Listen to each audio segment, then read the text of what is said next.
Dear students, most welcome to all of you. आज हम आप सभी को प्लास्टिक के बारे में कुछ जानकारी देंगे। इसके बारे में हम कुछ कहें, इसके पहले आपको अपने लहजे में हम समझाना चाहेंगे कि जिसने कभी चाहतों का पैगाम लिखा था, जिसने अपना सब कुछ मेरे नाम लिखा था, आज उसी को मेरे नाम के जिक्र से भी नफरत है। जिसने कभी हथेली पर मेरा नाम लिखा था, जिसने कभी हथेली पर मेरा नाम लिखा था। जी हाँ डियर स्टूडेंट्स, हम बात कर रहे हैं प्लास्टिक की। प्लास्टिक हर तरफ से सुटेबल होने के साथ साथ कुछ उसमें ऐसे अवगुण भी जिसकी वजह से वो मानव समाज, पर्यावरण के लिए अनुपयोगी भी साबित हुआ है। एक तरफ प्लास्टिक की विशेषताएं लोगों को अट्रैक्ट करती हैं क्योंकि ये हल्का होता है। नंबर 2, इसे कोई भी रंग प्रदान किया जा सकता है सांचे में ढालने के बाद। नंबर 3, ये ऊष्मा रोधी होता है। इसके साथ साथ ये विद्युत रोधी भी होता है, इसमें जंग नहीं लगता। इसका धूप, वर्षा, ठंड का प्रभाव नहीं पड़ता है, कम जगह घेरता है। इन सारी विशेषताओं के साथ साथ प्लास्टिक अगर एक तरफ लोगों को सुविधा प्रदान कर रहा है तो दूसरी तरफ ये मानव जीवन के लिए अभिशाप भी है, क्योंकि प्लास्टिक जैव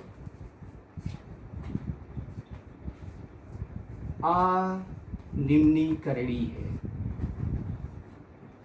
अनिम्नीकरणीय भी है। इसका तात्पर्य ये हुआ कि इस पर मिट्टी, जल, वायु का प्रभाव पड़ने के बाद भी ये सड़ता नहीं, गलता नहीं, अपने ही रूप रंग में टिका रहता है। इसलिए ये जो है जैव अनिम्नीकरणीय है। और प्लास्टिक आज के दिन में या आज के डेट में पर्यावरण के लिए, मानव के लिए, जीव जंतुओं के लिए एक बहुत बड़ा खतरा बन चुका है, क्योंकि ये जैव अनिम्नीकरणीय है। अगर इसे असावधानी पूर्वक यूज करके इधर उधर फेंक दिया गया तो नालियों को, गटर को, पाइपों को जाम कर देता है, उसे अवरुद्ध कर देता है। उसका कारण होता है पानी ब्लॉक हो जाता है। पानी ब्लॉक हो जाने पर मच्छर पनपते हैं, फिर उसके बाद दुनिया भर की बीमारी फैलती है और पूरा वातावरण वहाँ का प्रदूषित हो जाता है। इसके साथ साथ एक अजीबोगरीब बात यह है कि जीव जंतु जो भूखे होते हैं, लोग पॉलीथीन में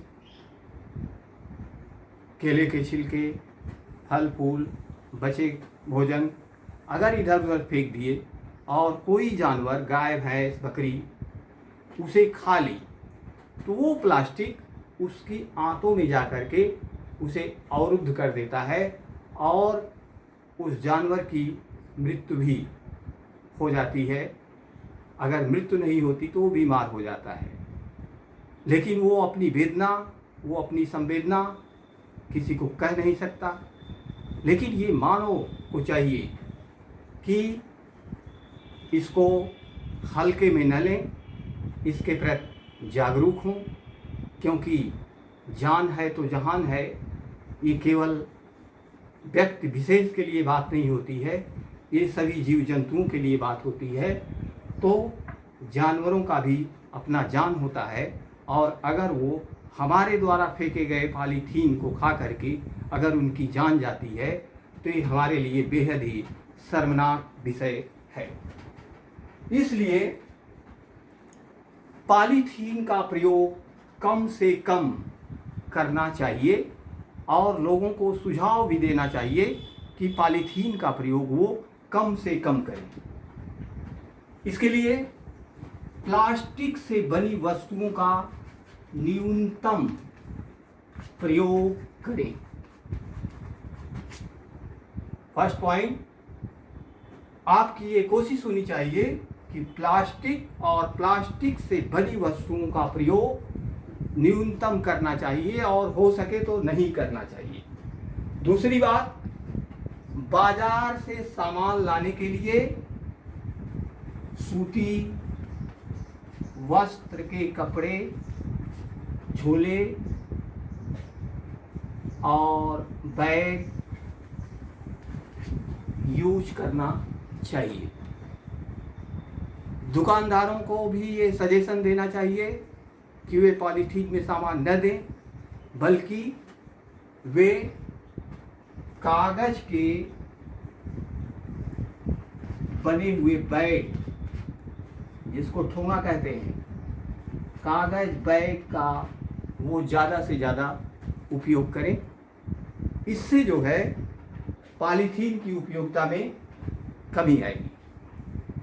और प्रयोग में लाई गई पॉलीथीन को आप इधर उधर न फेंकें, उसे डस्टबिन में ही डालें, क्योंकि प्लास्टिक जैव अनिम्नीकरणीय है। ये सड़ता गलता नहीं, मिट्टी, जल, वायु के प्रभाव से ये सड़ता नहीं। इसलिए अगर मिट्टी में पड़ गया तो मिट्टी की उर्वरा शक्ति को खराब कर देता है। पानी में पड़ गया तो पानी को ब्लॉकेज कर देता है, नालियों को ब्लॉकेज कर देता है। और अगर आप इसे जला दिए, ये वायु प्रदूषण का मुख्य कारण बनता है, क्योंकि इसमें विषैली गैसें, विषाक्त गैसें निकलती हैं, जो मानव के ही लिए नहीं बल्कि पूरे समाज के, उस पर्यावरण के सभी जीव जंतुओं के लिए बहुत ही खतरनाक साबित होता है। इसलिए प्लास्टिक का प्रयोग बंद करें और यह पर्यावरण के लिए पूर्णतः हानिकारक है। That's all. नेक्स्ट।